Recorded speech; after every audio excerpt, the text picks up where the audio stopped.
And here we go. Let's do it. Back. Welcome to Watopian Weekly. Welcome. Welcome to Watopian Weekly. Welcome. We're here to talk about Zwift Life and Beyond. We're here to talk about what's going on. So welcome to Watopian Weekly. Welcome. Welcome to Watopian Weekly, Season 5, Episode 21. We're live and on video. Watopian Weekly is a podcast for Zwifters, Cyclists, and everyone else. Each week we are here to discuss all things Zwift, life, and beyond. My name is Dustin, and I may have had too much coffee, but... and with me today, back from his company retreat, where everyone was an actor except for him. Josh, did you watch that yet? No. Oh, man, you gotta watch it. Okay, anyway, he's so excited about DRS this week he can barely keep it together. The dude that goes fast no matter what the race is.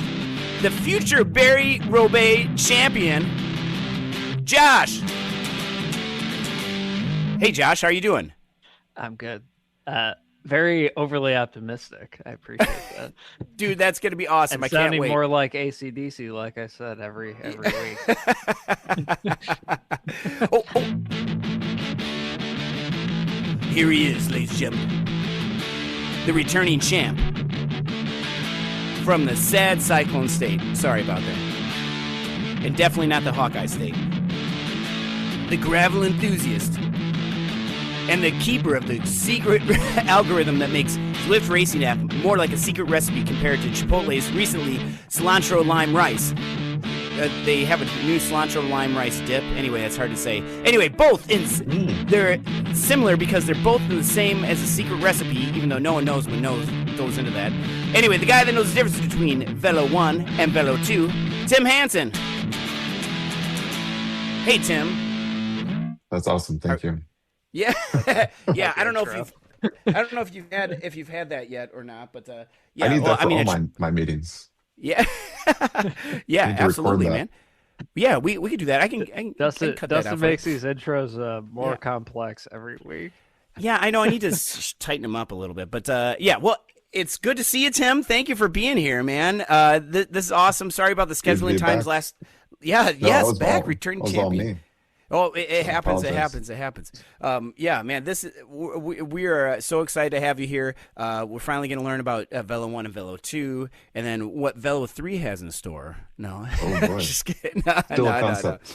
No. Yeah, yeah. It's like Tetris, It's like what level 9 of Tetris. I don't think I ever got past level 9. It's like everything's coming too fast and it's too stressful. It's like Anyway. I miss Tetris, but anyway, I can play it whenever I want to, I guess, probably. But it's it's been a while since we talked. Tim, why don't you start off with our weekly catch up? Our Watopian Weekly catch up. Aha! Look at that. I thought about that in the middle of the night. Anyway, what have you been up to, Tim? Yes. So yeah, we just got off a spring break trip. Some skiing in Colorado. Oh, nice. Yeah, we've got 3. No falls. I had one, but if you're not falling, you're not learning, I guess. Nice. I think that's what I tell my kids anyway. So yeah, we have three girls, 10, 8, and 5, and they all are up on skis now and doing well. So that's exciting. Awesome. That's awesome. Especially for the 5-year-old. Yeah. Really. Yeah. No, she's going down the green hills by herself. Yeah. So that's exciting. But Zwift wise, just trying to. So I'm on staff with Zwift, so I'm working on a project for them that hopefully will become public in the next month. Yeah. So that's exciting stuff. But then in the ZwiftRacing app, obviously, we could talk about Velo 2. That's kind of what's taking all my the remaining time between the 3 kids and my day job, and then the Zwift official, and then the ZR app. Oh man, yeah, you're busy, man. And so what was the snow like out in Colorado? Because terrible. Yeah, I was gonna say because my sister lives out in Colorado, and she says it's like hot and like they've got like drought warnings or something. I don't know, maybe not drought. Yeah, Yeah, it was bad. We usually go in February, but we tried to go with the spring break for school this year, and I think we'll just take them out of school next year and go back to our old. But yeah, it was too hot, too slushy. But you got to do it like the 80s though, you know, like where like you're in, I don't know, fluorescent yellow or in blue and stuff like that, and just a headband and sunglasses, right? Spiky hair. Yeah, I didn't see as many of those people as I thought I might, you know, like the bikini girls or like the dudes in just like shorts and nothing else or whatever. Yeah. Didn't see none of that. Oh, that's too bad. Disappointing of the youth. Slushy snow, not good to rip 50 miles an hour down Black Diamonds, right? Yeah. Well, real quick sidebar. What's your favorite ski movie? I am a horrible skier, so I don't know. But what's your favorite ski movie? Do you have a ski movie? Gosh. Either Josh or Tim? You got one? I don't know if I have one. I've seen a couple. I don't even know if are there. I don't even know ski movies. Like Ski Patrol, I think is one. Ski Patrol's a good one. Yeah, that's a good one. Ski School's a good one. And also, I recently saw this was on. I haven't seen it for probably a long time. But Hot Dog. I remember when I was a kid, that was good. But that was on. It's on Amazon. Hot Dog. Yeah, because about being a hot dog. Yeah. Hot Tub Time Machine is in a ski resort, right? Can we call that? That's right. That actually, you know, Hot Tub Time Machine is actually. I like that movie. I thought that was pretty funny. 100% rating on Rotten Tomatoes. That's why. But is that good? 64. It is a funny movie, but yeah, it is funny. Oh man. All right. Well. I would add Hot Dog to your queue. I don't remember if it's safe for kids. Probably not. And same thing with Ski School. Ski School was like. Or was Ski Patrol or Ski School the one that was like Police Academy but on snow? I don't know. They're both 80s, aren't they? Yeah. Oh, yeah. This is before my time, Dustin. You're aging yourself. Ski School is 91. Okay. Oh, okay. Yeah. Ski School. Rival groups in a skiing school do battle on and off the piste. That's right. Yeah. I'm definitely watching 80s this. thing. Yeah, definitely. Yeah. It's totally like, you know, just like, you know, the score had to be settled by a ski race. And then, yeah. Oh, and also, what's the one with John Cusack and they go down the hill with a Booger from Nerds is in it. They have to ski K2. Is that Better Off Dead? I don't know. Yeah, you're really aging yourself. Yeah. You know. Do these movies come out in like the 50s? No, just no, they're 80s, man. But John Cusack is like perennial, man. He's ever present. He's awesome. All right, so check that out. Better Off Dead's actually a good movie. I remember. Well, we don't need to go down to personal story, but I remember I had broken up with a girl at the same time, and then I watched that movie, and it made me feel better. Yeah. Anyway, these are trying times. Yeah. It is Better Off Dead. You're correct. Yeah, Better Off Dead. Yes. All right, that one you should definitely add to the queue too as well. Okay, right, fine. Now that Ski School, Better Off Dead.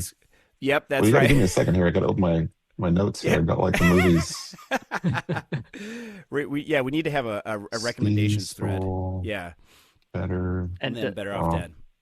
And Dustin, pivoting from ski movies. Yes, yeah. What have you been doing this week? Oh man.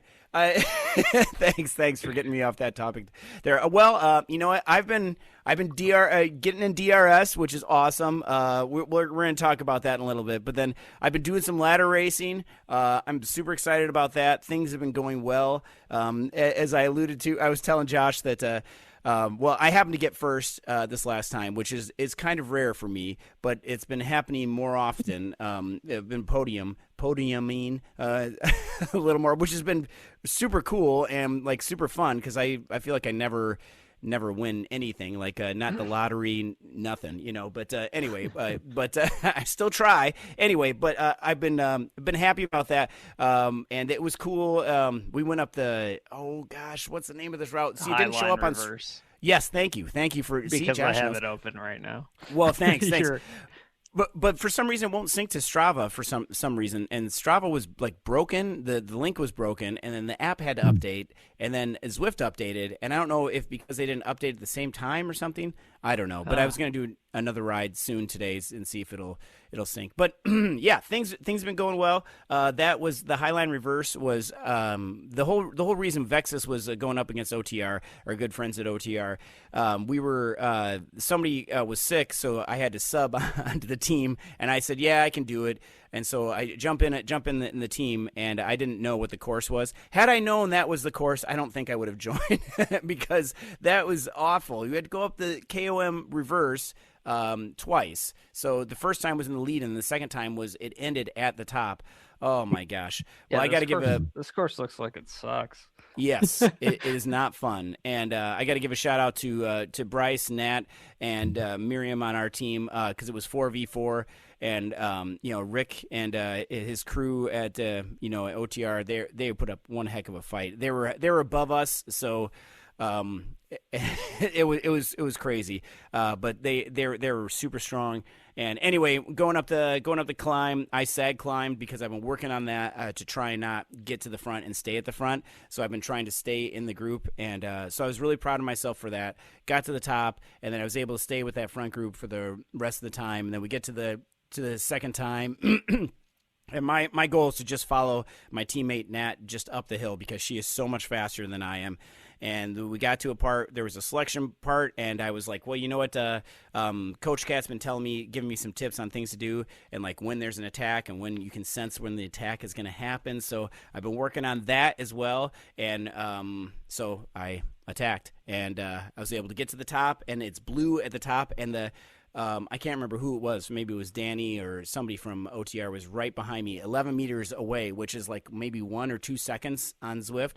And they were right behind me at the end. And I just had to lay down the watts, I guess. You just had to send it. Yeah, I just had to do it. So at the top, I'm Watt already... monster. Yeah, I mean, 205 watts, you know it. And I just had to send it. So that was pretty cool. And then another feather in my cap, or fork in my bike. Oh yeah. So now Tim might know this guy. Do you know Guitar Ted of Iowa fame? Mm-mm. Oh. I I thought you were gonna be so impressed, man. Okay, No. well, back when the 29ers were first starting, like in maybe the early 2000s, like 2005, all this time, Guitar Ted had this blog, and he's from Iowa, and he had basically the kind of like the de facto resource for all things 29er. And this is back before 29ers were just starting out, right? So anyway, this fork, this Salsa Chromoto Grande, was once owned by Guitar Ted, and it's gone through like 3 or 4 different people, and now I bought it for $20. Very cool. Yeah. I thought you were whipping out a different guitar for a second. Yeah. So. This would be a tuning fork. Let's see what it sounds like. Yeah. Oh, hey, not bad. Okay, well, anyway. So it sounds like steel. Yeah, it is steel. That's right. So it's totally steel, and it's got 1 and 1/8 featherweight. It is a lot lighter than my current. I have a RockShox. I don't know. It's like 5 pounds. The fork that I have on there right now. So I'm taking that out, putting this one on. It's a unit. Yeah, it's a big boy. Yeah, I'm gonna be saving some weight there. So, yeah, it's gonna be cool. I'm excited for that. All right, so Josh, what have you been doing besides being on that company retreat where everybody was an actor? Yeah, so I took what was it? Well, on Sunday of last week, did like a good 62-mile gravel ride with our good friend Randy, and took a little bit of a swim because there's a lot of flooding from the snow melt and thaw here. So went over like one of my typical like park paths or whatever was like flooded over, but I thought it was just like, oh yeah, it's a little bit I'll just have to go slow through this. But no, I made an error of judgment, and it was like all the way up to my knee, and so like and I like hit a stump or something, so I had to put my foot down, and then my legs were just like waterlogged bricks for the rest of the ride. So not exactly what I'd call ideal, but I don't think Yeah, Randy I had borrowed extra socks. Yeah, Extra borrowed socks. some extra socks and like tried to wring out my shoes the best I could. But yeah, I'm just That's gonna incredible. pretend that didn't happen in terms of like bottom bracket and wheel hub maintenance. I'm just gonna pretend that just didn't happen. plan. It went that far deep, yeah. man. Oh my gosh. Yeah, we're just gonna pretend that didn't happen though. So Oh my goodness. call it good. Yeah. So that was fun. Then took 4 days off for work thing. Yeah. And then yesterday did like 2 by 15-minute FTP intervals and just blew up on that. And Oh man. I think the feedback I gave Coach Cat was like, yeah, I think my FTP is set too high because obviously you should be able to do 2 by 15-minute at FTP intervals, given it's supposed to be your 1 hour power. But yeah, I kind of blew up towards the end of the first interval and was like, yeah, that's not overly optimistic. But what about what was the rest in between that though? I mean, like it was just those 35 intervals. minutes of zone 2 beforehand, so it wasn't like we're doing sprint openers or anything to build up fatigue. So Okay. and then it was just 10 minutes in between those 2 intervals at like zone 1 recovery. And I did probably like 80% of both of them still. Yeah.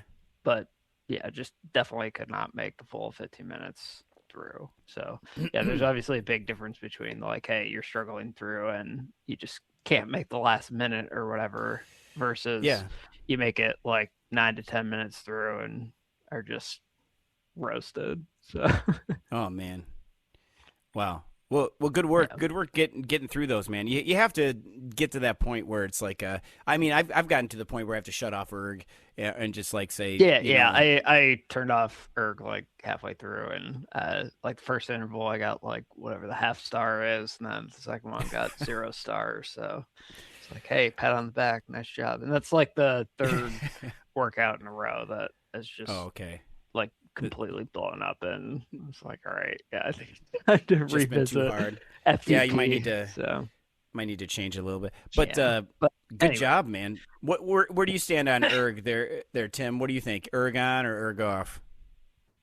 I usually keep it on, but I feel like I'm not doing enough workout if I'm able to finish it, so I kind of just try to exhaust myself. Yep. So, I've been doing more of them since the AI recommendations have come in. Yeah, so. That's been nice. Where it dishes up. They seem to be a lot more useful than the Strava workout recommendations. Well, what about at the end of when you finish a ride and the little person in the lower right hand corner that says like productive or fresh or something like that? Mine like hardly ever says productive. I think this is the first time, and I was totally wrecked this week, and it said productive, and I'm like, how is that productive? I don't know. And my Garmin is also it's the same. Same with Garmin, where it says you're unproductive or whatever. I just ignore it and send it anyway. Yeah, exactly. All right. So anyway, well, DRS. Yeah, let's move to some main talking points here, because we should talk about DRS this last week, because I know, Josh, you were gone, but Tim and I were in the same pen, and I think everybody wants to know what it's like racing against Tim Hanson, and it's not easy. I would say. Well, it's pretty easy this week. I did terribly. Oh, man. Did you beat Tim, or did Tim beat you? Well, I don't know if I want to say, but I beat Tim. But yeah, by quite a bit. but yeah, I know, but I'm not.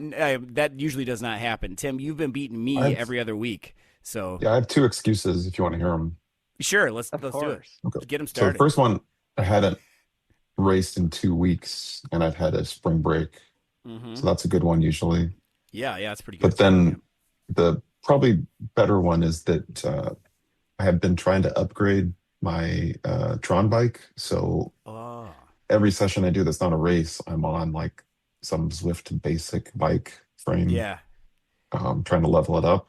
And in my haste, I didn't get changed over. So I was on like the Zwift basic frame. Yeah. And didn't realize that until the descent. So oh yeah, no wonder it Also felt guilty of that, harder too. than it should have done. right. But Isn't that crazy how Also those things guilty. those that actually does make a difference? Isn't that crazy? It's it's Yeah, awesome. I and think it's not just the little one either. Yeah. I mean, I've done the same, Tim. Where Same. joined Yeah. a ladder race on the Swift steel frame and Atomic got Cruiser dropped in yeah. like 5 minutes. So yeah. good times. Yeah. Man, you I- join an atomic cruiser? Yes, that would be immediately noticeable. You got no It was. excuses for that one. but it was too close to the time, and I had to just roll with it. I think that was one of the last times I was invited to race with X-wings back then. You probably remember that one, Josh. But yeah. Anyway, and then but we do have to talk about Octobahn, because the Octobahn course. This I don't know who I was glad to be. Yeah. Busy that. So on that. Tim's on dirt, so you might know. Is it Kevin or Justin who had the idea for this course? I don't know. Do you know? I'm not Or sure. Martin? Oh, okay. I'm not sure which one of them came up with that. One of those guys did, because that was so hard. Octobahn, like that hill, is it Lucher or what is the KOM there? Well, whatever it is that think you you're go right. up the giant hill. Innsbruck. Innsbruck KOM. Sorry, that thing is so long and it never stops. Oh my gosh. I was just following wheels again. Shout out to my also Vexus and our Magma team are pretty much the same thing for same people. It's awesome, but. Man, going up there, my teammate Nat she was on fire, and I was trying to hold her wheel, couldn't hold her wheel, and then we get to the top of the KOM, and the first 10 get double KOM points. I was 11th, so that stunk, but that's that would okay. be getting 11th up there would be more disappointing than Yes. getting dropped right away. Well, I was going up there and going, and I was okay, and I was trying to sag climb, not climb too fast, not burn too many matches, and then 10th place just kept on riding away from me, and I'm like, I'll catch them on the hill, and it didn't happen, and so I got 11th, and it's okay, but then at the end I got 12th, which I was pretty happy about. So for the thing, 12th, but yeah, 12th is good. So yeah, out of the whole thing, and then but now Miriam was in Tim's group there at the end, and Miriam on our team, she said. She was like, she's like, I beat Tim Hanson. And, anyway, sorry, Tim, but that was so funny. And then she said, but her quote, her greatest quote was, and I had to write this down because we're all like, heart rates are going so high. Yeah, and dying, and she's like, that was the world's saddest uphill sprint at the end, because we had that custom finish there. But she was it was so funny. The world's saddest. I watched uphill a sprint. couple of streams, and I was not envious that I couldn't do it that week. Man, yeah, It spent everything on the sprint, and then basically just freewheeled it the rest of the way. Because right. Did you get points in this? I was 8th at the time, but then I Nice. think enough people who had also been dropped had done the same, and so I think I ended up 11th or 12th. Man, well, that's still good though. That's still good. I didn't have anything. I tried to lead out my teammate, and it was one of those. I almost pulled a Josh right there. Hold my bottle. I'm going for it. That's what I tried to lead him out, like get in the front and try and get the pack speed up, but we just didn't get the timing right. But so I actually don't even know how that worked out. But I didn't do well. But but that's okay.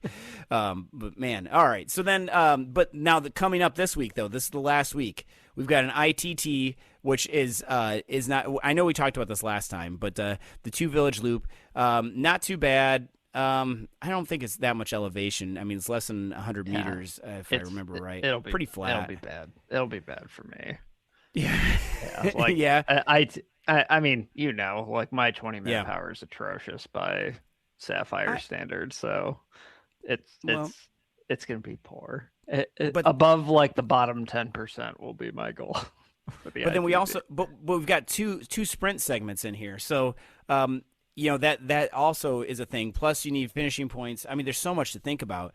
And still no draft, right? Yeah, right. No draft. Okay. Yeah. So we. But I think you can pick any road bike you want to. I don't think you can have a TT bike. I could be wrong on that. Oh, really? I don't know.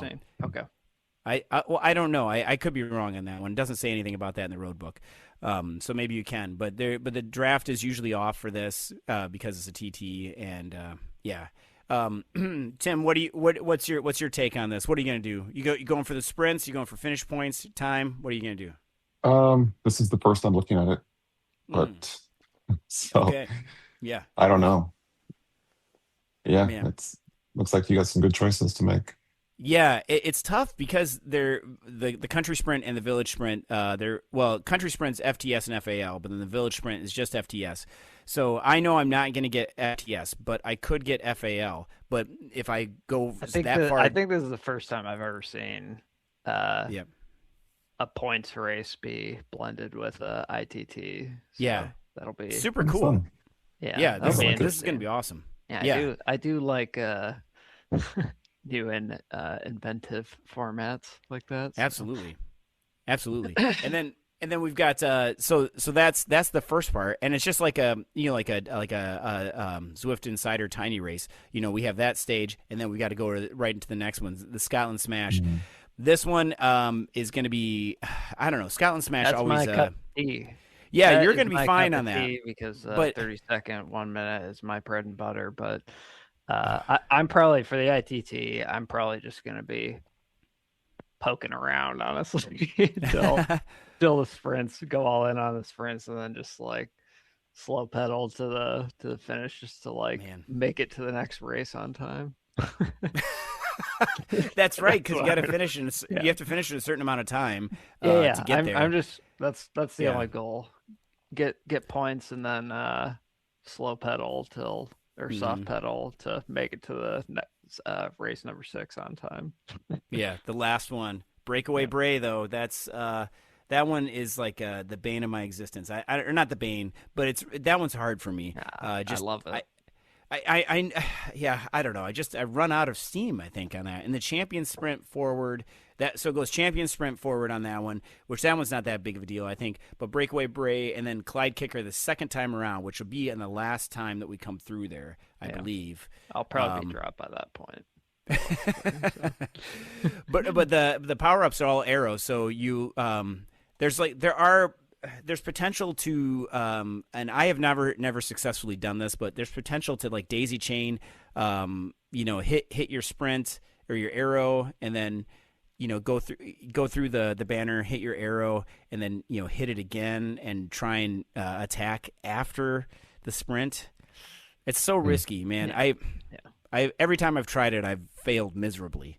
So maybe I need it all depends on how quickly I get dropped. Because I mean, it's not a question of if. Like I said, it will happen. Yeah. So I like your optimism there, Josh. And it's like the sooner you get dropped, the more time you have to catch up, I guess, right? Yeah. So, just like as long as I'm with people. If I'm solo, then it's gonna be a sad time. But at least you have the best team in the league to sit there and talk with, right? Yeah. So as long as I'm not on a steel bike or something. Yeah. Don't make that mistake. Tim, what bike are you gonna use for that one? You're gonna use Tron would be good on that one, actually. Would be okay. It's not upgraded though. So right. Probably just the S works. Takes such a long time to upgrade those. So So do you have Tim? Do you have your Tron upgraded, or do you have to upgrade the 2 Zwift bikes first? 3 Zwift bikes. 3 Zwift bikes, and then and then you can upgrade the Tron. Yeah. I have the SL8 fully upgraded, and then I'm working on the Athos, and then trying to figure out what to do about the I've got the KDEX one, the Tri bike, but definitely need to work on some more. But anyway. Had the 3 specialized bikes upgrade for like a month and a half now, but I'm drops poor. Yeah.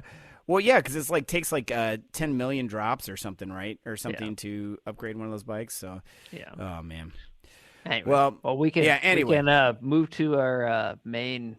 Yes, talking exactly. For vElo. the reason why Tim is here to talk about velo and to talk about or vElo and everything. And Tim, if we could before we get into a lot of these questions that we've had from people, could you give us like a minute or two just the history of how you got to start and everything, just in case people haven't listened before. I can't remember the numbers of the episode that we did before, but maybe just about how it got started and, but yeah, go ahead. How about you do that, Tim, if you don't mind, please? Yeah. Sure. So, during the pandemic, I guess I started racing more often and happened to be near the bottom of the B category for the categorized, old pace group races and, and then Florida in the middle, B, whatever, and then just didn't really like how that categorization system worked.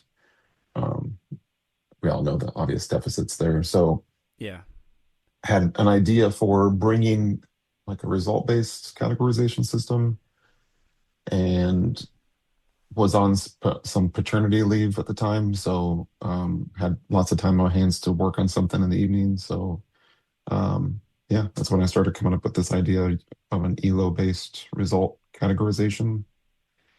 So ELO is like from the world of chess originally. So if everyone gets a rating in chess, you start at 1,000, I believe. But for this Zwift implementation, there needed to be a seed formula to kind of start people relatively close to where they should be. So after a few iterations, and a lot of help from the Discord community, we came up with this kind of slightly modified version of the compound score formula, which is based on 5-minute watts. And it's adjusted for height and weight because the original research paper that developed the compound score formula was using semi-pro cyclists in their, physical peak. So for the rest of us on Zwift, the formula didn't really work. So we had to make some adjustments to it. But so that's essentially what Velo 1 is the seed is based on 5-minute power. And then after each result or each race, your rating moves up or down. You can get big jumps. So if you set a new 5-minute watt 90-day PB, your score can move quite a bit. So it can move more than whatever the ELO framework said it should move. So yeah. But yeah. Go ahead. Sorry. Yeah. I was just going to say that the V was so perfect about that because the V could stand for virtual, velo means bike, it was awesome. Yeah. No, that was total happenstance, Yeah. And so the thing that I think even I struggle with, and so it's with Velo 2, I'm going to try to make an effort to rectify this, but is that the Velo number is meant to be categorization only. It's not a ranking per se. Okay. So we shouldn't treat it as like the number to determine if someone is a better Zwifter than you. If your rating's a few points higher or lower. So there's another framework which is poorly named rating points or RP, which that is what you really ought to be using for ranking yourself against others. So it's like a points pot that gets generated in every race based on the strength of the people involved and the length of the course, the difficulty of the course, all those sort of things. And so then your 5 best RP outputs are what gets used to actually rank you on the rankings chart. Man, so we see a lot of this in I see it in high school sports, which is sad, but or other organized sports where they talk about the difficulty of your schedule, and how that ranks you, and then the seeding thing, and there's all these I don't know. I think people are just these backroom deals of you're going to be 4th. All right. Yeah. Here's $50 or whatever. I don't know. I'm not saying that there's corruption in there, but anyway, anyway, you're not saying there's not corruption also. No, but I'm not saying there's not. Right. Yeah. no, but I don't want to cast shade on any kind of a state high school league thing. But anyway, you see you see this stuff. So that's kind of where we're talking about this. But it is going to be hard to tell people. I mean, like for example, for me, I go from not trying to brag, but like over 1,000 for my Velo 1 score, and then it gets halved to this 501 or like 500 or something like that for Velo 2. But all of this moving forward is probably going to be is going to be better. And I know we have a lot of questions from people here too that we've talked about this. So Velo 2. Yeah, I mean we're already. I know our other friend was our other friend Tim, who's also from Des Moines, and he's a Hawkeye fan. He had a lot of questions about this too, and. Yeah, and which is really kind of funny. So when I come down there this summer, you, me, and the other Tim should all go for a ride sometime. That'd be really fun. Sure. But yeah. And then we'll work together to drop Tim because he's a Hawkeyes fan, I guess. So yeah. Sure. Yeah. But it's funny. Oh, go ahead. Yeah, I was gonna say, but Tim did have a good question about like just like a starting point for. Mm-hmm. If you could articulate kind of the differences between Velo 1 and the new Velo 2, I think that would be good for people to get a good groundwork there. Yes. So the one rating on its own is kind of insufficient. And you see this with ZRS, where someone is a 500 ZRS from doing just flat only races, and they happen to be a good sprinter. And then they join a climbing race or whatever. And so then they're in a pen of people they have no way they can compete with. So the original Velo 1 had the same issue. And so the way that we tried to address it, or I tried to address it, was with this concept of handicaps, terrain handicaps. Right. And so what that attempts to do is, because in Velo 1, all races fall into one of 4 categories: flat, rolling, hilly, or mountainous.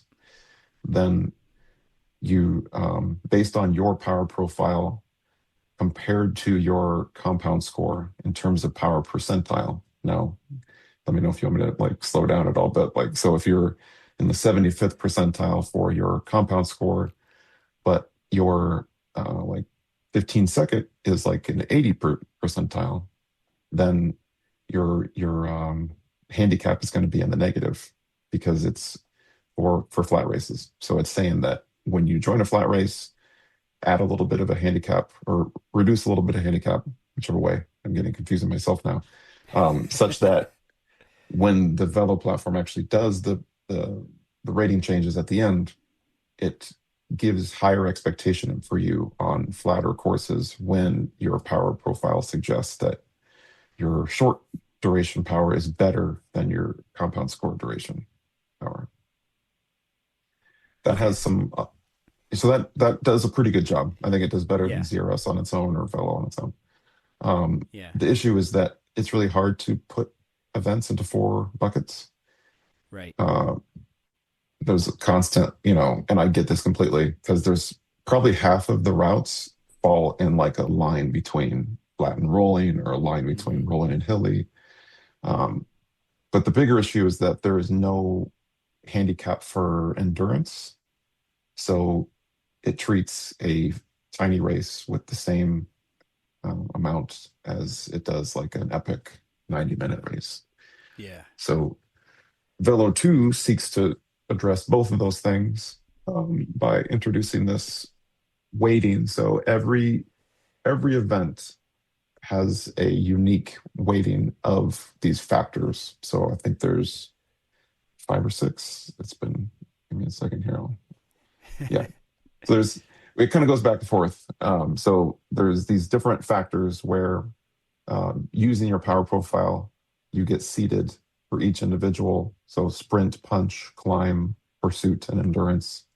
And there's another one that's time trial speed, which is totally different. And I could talk about that later.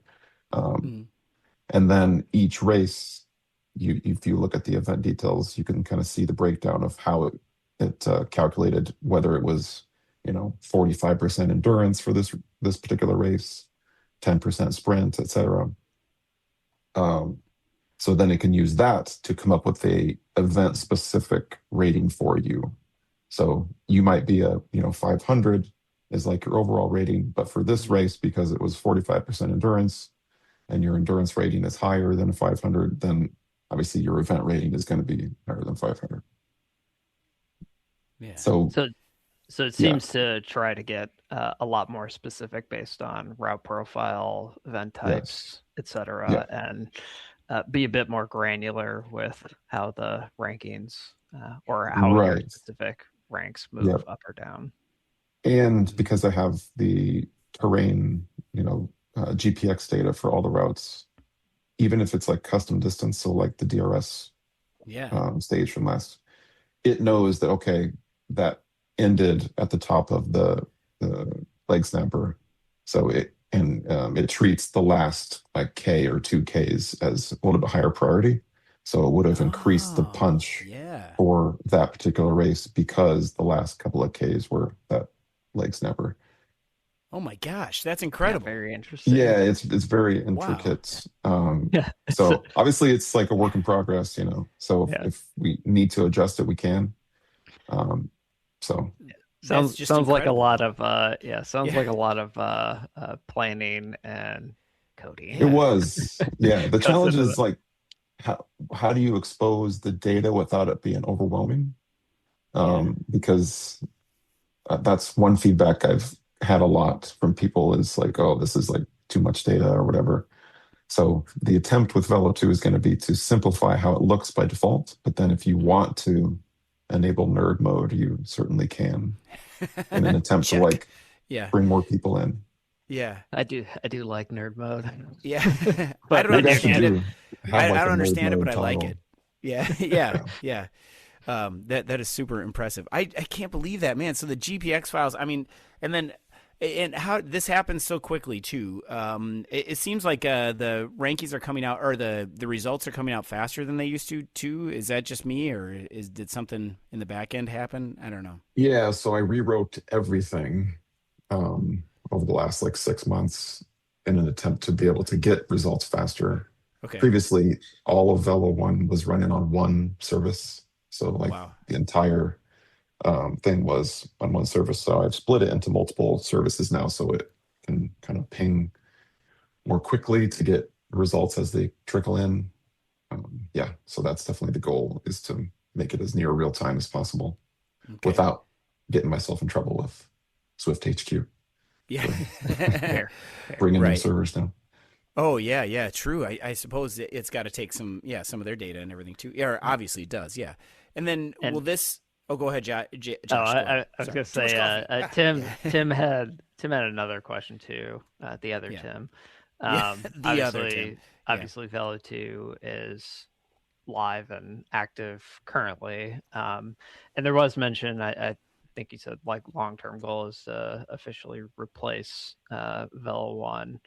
Is there kind of a timetable for that, or still kind of a work in progress there to develop a timetable?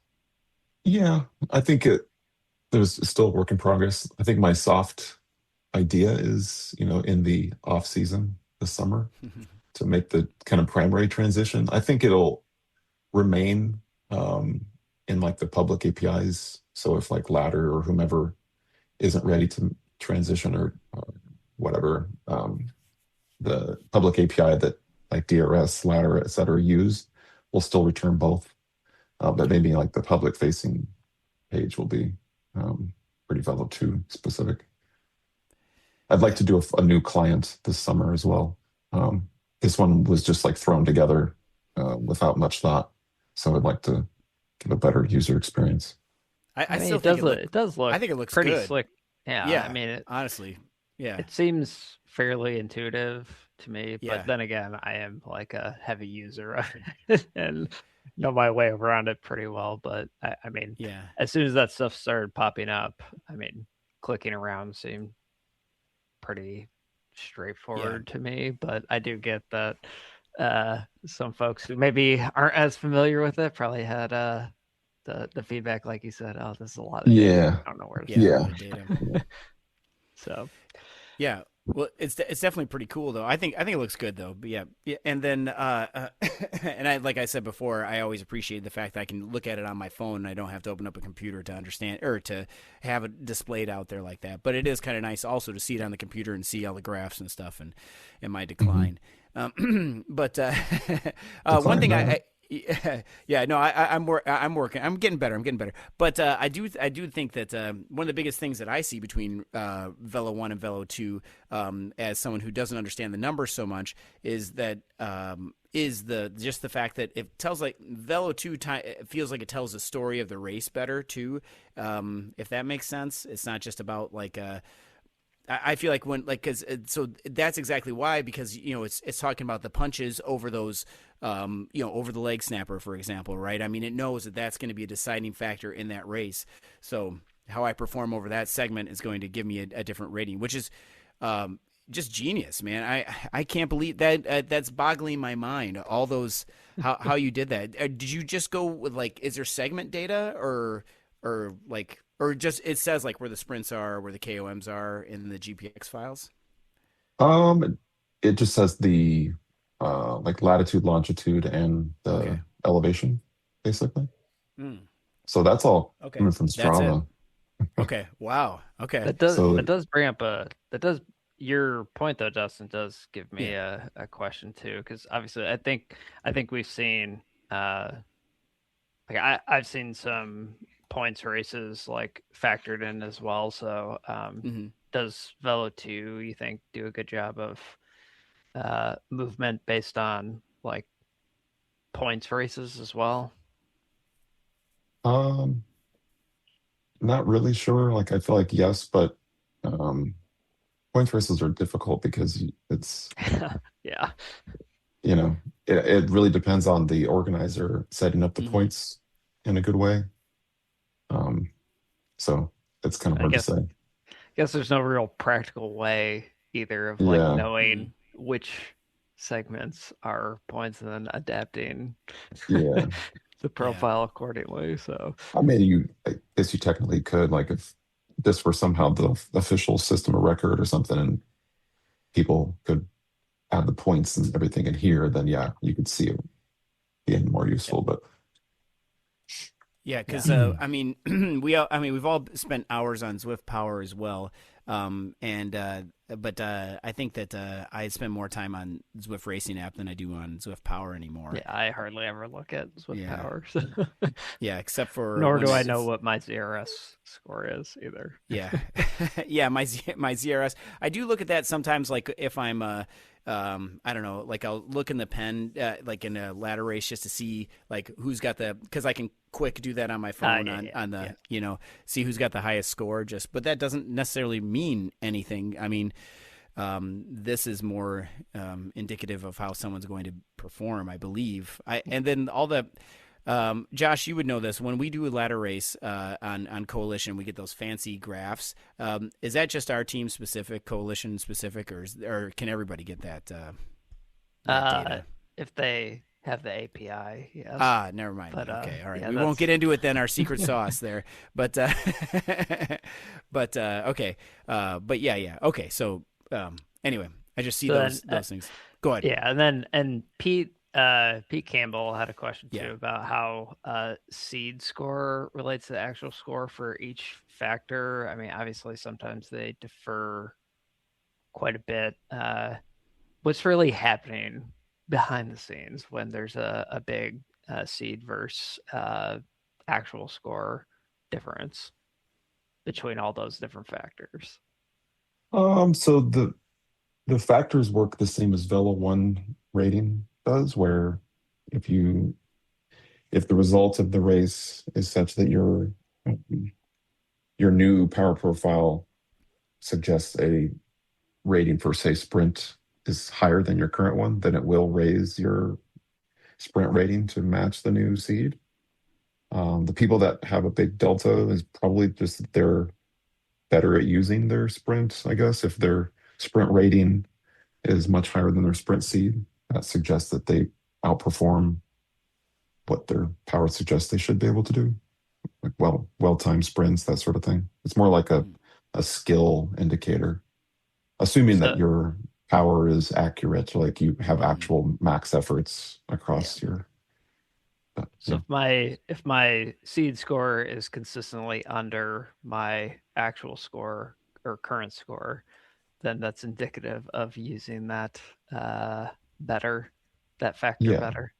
yeah, yeah. Interesting. Okay.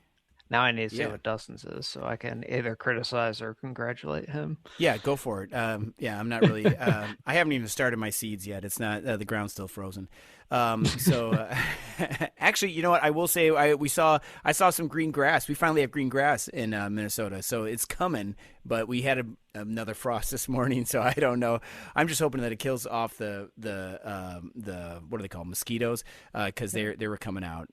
Yeah, Tim, I do do you have? see, Same. I do You have see, yeah, I do see, yours? Dustin, Okay. your seed scores for factors are pretty close to your actual scores as well. So that tells me that Velo 2 is a good predictor of your uh, performance. And would you say Yeah. like that characterization, Tim, is accurate? Like when I use that phrasing, like, hey, his seed score is pretty close and in line for all the different factors to his actual score, then that is kind of indicative that Velo 2 is like a pretty perfect predictor of how he will do on a given course. Yeah, yeah, with enough data.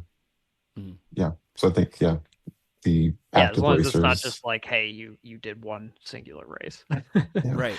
And I do think, because yeah, like I said, like the rating points and the effort score, I feel like those are yeah, like we were talking about, just like how the race was. But I'm a bit of a wild card because there should be a DP score in here too for how much Dr. Pepper I've had that day. Because the last ladder race that I got first on, I ended up well.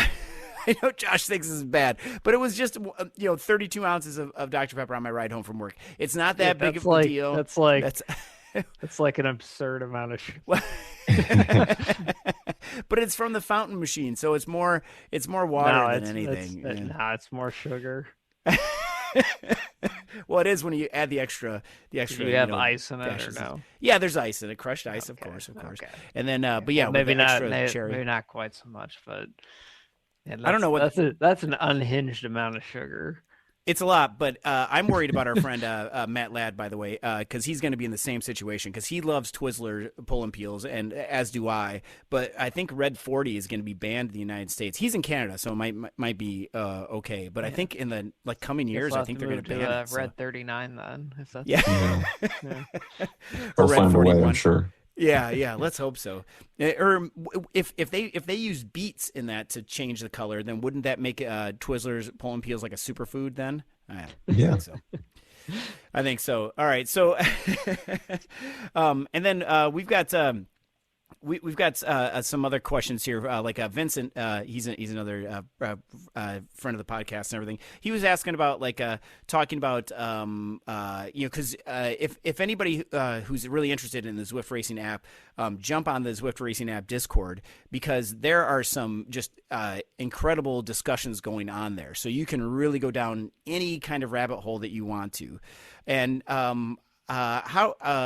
so that was really first off, I want to commend you for doing that, Tim, because that's a great way to just get in touch with everybody right away, right, and see how things are coming back, and how I guess how are you using the community to help build different sections, or how helping them decide on what things to go on to next, or I've been a part of a couple of those obviously polls. you do the voting on most major things. Like, do you strictly rely on the community votes for most of the big things, or you kind of do? Yeah, I think one thing that I always try to keep in mind is just everyone's kind of approach to why they're on the Zwift platform is different. Like I choose to compete because I can get more TSS per minute out of my body than if I'm just doing a solo ride around Watopia or whatever. Mm-hmm. So it definitely gets me to do more strenuous workouts and things, but that's not the same for everyone. And there's lots of different body types and age groups and things like that. So finding a way to get a quorum of, that represents more of the Zwift community, I feel like is the way to get a better product. So definitely have leaned into it. And it really helps I think it's a better communication mechanism than like a forum or something like that. Yeah. Because people can just kind of join the conversation when they want to, or, Right. catch up later if they don't want to. And then, being able to do votes and things like that has been super cool. I stole that from, there's a MMO game called RuneScape. Oh, yeah. I'm not really a player of, but I really like that all the changes made to that game have to be approved by 70% of the community that plays it. Wow. So Yeah. I think that's like a really cool idea. Yeah, and it does make me as a user of the platform more have a vested interest in it. Seeing if I pop into the Discord and I see like just the voting section of basically all the major changes or implementations that you've done go through a community vote. I mean that to me is accomplishes the goal that you said you want to. So yeah, I'm not trying to be like the king or highway dictator gun, or whatever. No, definitely not. Like it's definitely the majority opinion goes. I usually come around to my opinion, kind of eventually matches whatever the majority opinion is. Do you normally vote in those too? Yeah, of course. Yeah. I get one vote. How often do the votes not align with what your preference is? So you may have seen that the colors on the power changed briefly. Yes. From gold, silver, bronze to another color scheme. That was my idea, and then I took the feedback that was given and reverted it back. So that's okay. Another one that I'm trying to sell people on, but it's still not done, is right now the Velo 2 is just everyone's in one bucket. It's 1 to 1,000, just like ZRS is. Right. And people want categorization, but it's what should those categories be?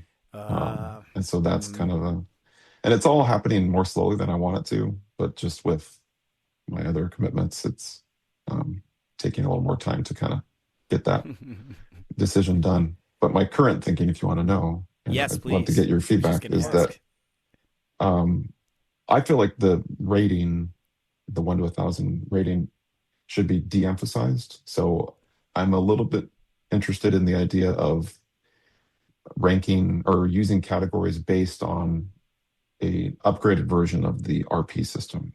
So like we can have the 8 to 10 categories, but the categories are purely for ranking purposes and are not for categorization purposes. So you could be a Sapphire or whatever, but that's based on your best results and not based on your power necessarily. So still lots to be worked out, because I think that the issue becomes the current fellow categories, generally organizers just use them. So like DRS just like grabs either each one gets its own pin, or the 2 buckets for the US. So I think if I don't create categories based on that, then organizers will be more apt to find their own ranges in that 1 to 1,000 bucket, which could lead to kind of a more dynamic experience for riders or players, because then they're not always, if they're like a US based and you're in the 7-8 pin, you're not always, if you're an 8, you're not always, at the bottom, feeling like you have to finish mid-pack to call that a success. So that's kind of my thinking there. I think what DRS does well, though, is have a wide range of course and race types, though. So for the folks that are climbers, they get their race. The people who are sprinters, they got theirs, and people who are time trialists, they got Yeah, no, they do great. Everyone gets For sure. their chance to shine. But yeah, I do. Yeah. I don't really hold a strong opinion either way for like what you're kind of getting at. But I think the hard part is or seems to be like getting people on board with whatever new system it is, because there's always I see it constantly where people just want to compare whatever the old system is to the new system. Like, I mean, you saw that in ZRS where it's like, hey, I'm a C, but I'm being lumped into people with A's who are A's. It's like, well, that you're comparing apples and oranges. It's the same thing. So, how do you do you find that to be probably one of the more challenging parts to just explain and move people away from trying to compare the two? Yeah, I think that's generally maybe someone's first reaction, but then once the nuances kind of explained, then they can kind of get at why I'm a C pace group rider, but my score is this. And I think we've all gotten used to the fact that, if someone's at a different pace group pen, then obviously something must be wrong, but that person might just either be really not a good sprinter or really good at climbing. And so their pace group is just not indicative of where they ought to be racing. Yeah. And on that, on kind of a somewhat related note, I think Vincent also had a question about, and I think you kind of touched on this too, but would you say like Velo2's and just Velo in general, the purpose is more about predicting future performance or just describing like rider types? I don't know if that question makes sense, but yeah, I mean, I think it definitely is trying to predict how to make a compelling next race. Yeah. So yeah, to make it more, especially when you're looking at like ladder races and ladder teams, like 5 versus 5, that's a lot easier to look at with those. Yeah, absolutely. Oh man, yeah. Well, I got. Oh, go ahead, Josh. I was gonna say Vincent also had like, and he had a lot of questions. He had a lot of good questions. That's all right. Too, but, really good ones. Yeah, and how?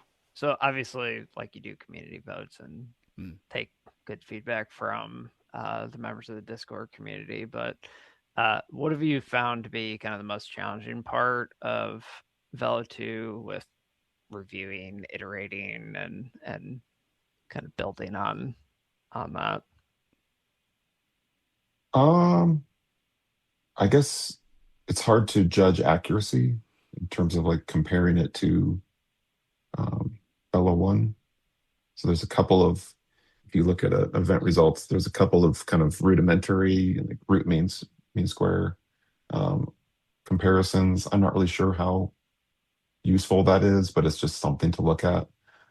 So that's been kind of a challenge. Determining like whether it's too many factors versus like you want to be able to capture the entirety of someone's kind of racing profile. And like I said, I think the biggest one is just how to show enough data and detail to the people that want it without it being overwhelming to the people that don't. And that's kind of a user experience client front end problem to solve. So the current way it's set up definitely doesn't solve it. I don't think so. Is the most challenging input though for Velo 2, or I guess any system, like those folks who don't race frequently? Yeah. And most people don't. Yeah, that's like we're kind of the weirdos. Yeah, that is true. That is true. Yeah, because I talk to a lot of my friends that are riders, I'm like, oh well, have you tried racing on Zwift? And they're like, no, I haven't. And I think one of the barriers on that is that they feel like they're going to be last place, and like it's okay to be last place. And it's kind of exactly what you said, Tim. It's like you'll get more IF or TSS or OTS or whatever the intensity factor, all that stuff, just because you're going to compete with somebody else. And it's same thing when you're out on the road, you know, when you're riding with somebody, you'll ride faster when you're with somebody else, you know, versus by yourself. Yeah. Which is cool. I have to say that this, you know, when we first spoke, or you know, I don't know, a couple years ago now, I think, vElo, the vElo vElo score, Zwift Racing app was like a breath of fresh air. I mean, like we had all these categories that were just kind of, you know, four buckets, like everyone's putting there, and you had to form inside the bucket or whatever. Now this is so much better, and now vElo 2 is a significant. I feel like that's a great new step in the right direction too. I mean, this is exciting, and I don't understand all the numbers all the time. I know Josh is better at numbers than I am. I can count to 4, sometimes 5 if I have to. Once I counted to 6, but it was by accident. Big brain guy over here. Yeah. Yeah. But it was.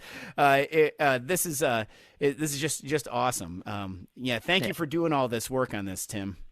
Yeah. Oh, Yeah. sure. No, it's been really fun.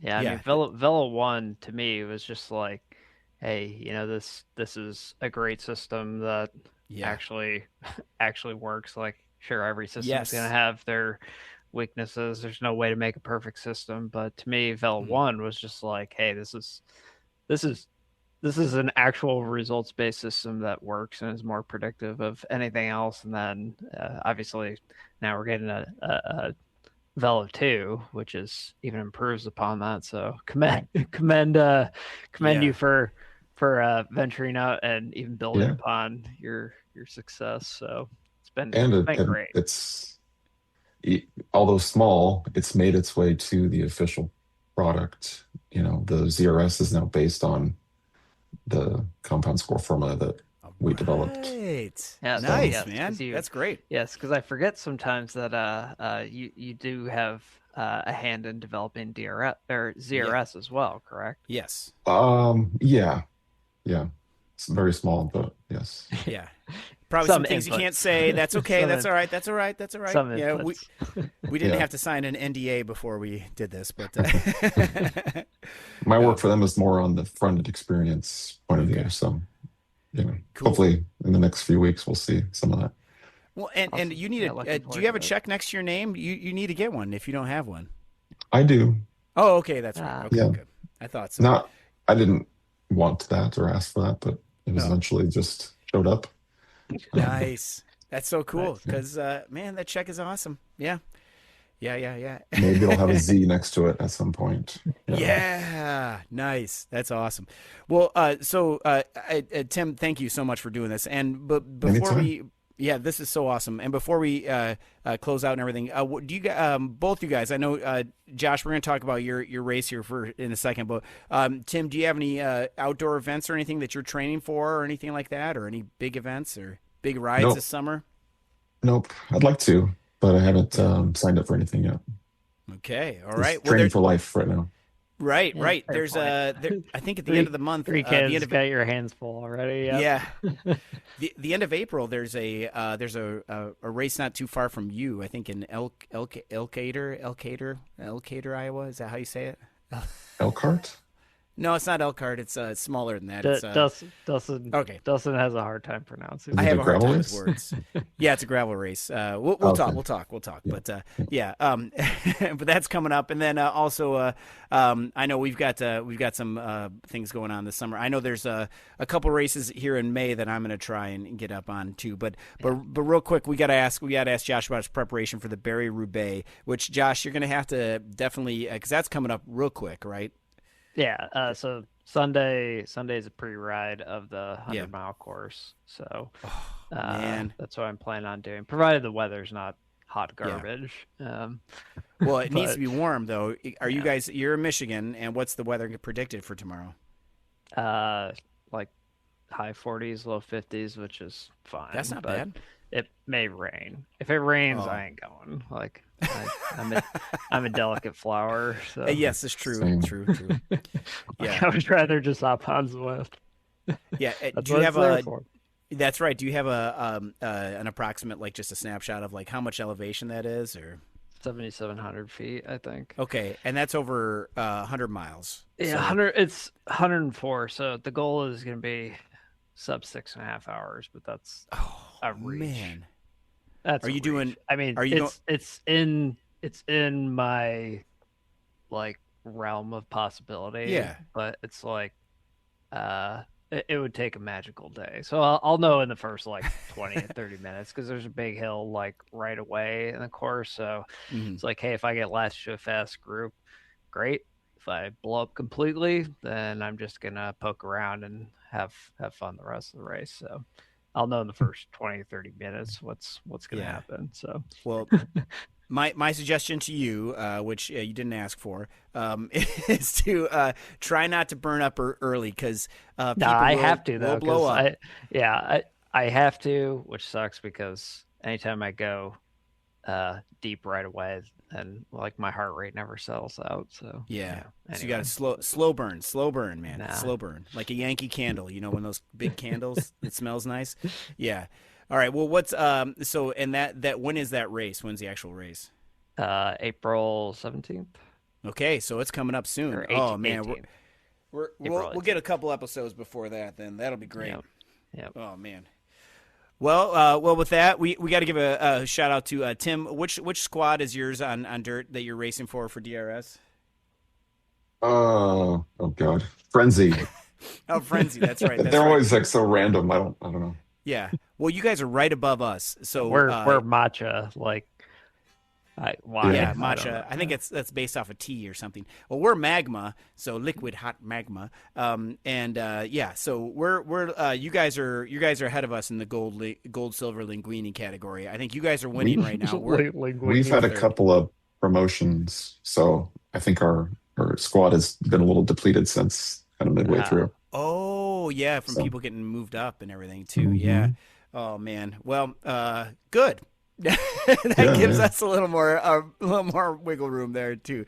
So yeah, well, this is going to be awesome. DRS is the best, and thank you to everybody on Dirt for doing that and everything too. So because it's not easy. So yeah. Thank you, everyone, for joining us this week and every other week and everything. Thank you for listening each week. Sorry, we had a issue with my computer crashed during the middle of the recording, so I apologize for that. Thank you so much to Tim for being here. Thank you for Josh being here. Thank you for everyone listening again, and thank you for to the Dirt Racing series for putting on such a great series. This is fantastic. This is the last week, so make sure everybody gets out there. If you have any questions for us, please check our Discord server or send us an email, WatopianWeekly@gmail.com. Someone will get back to you within 2 to 4 to 5 weeks of your email.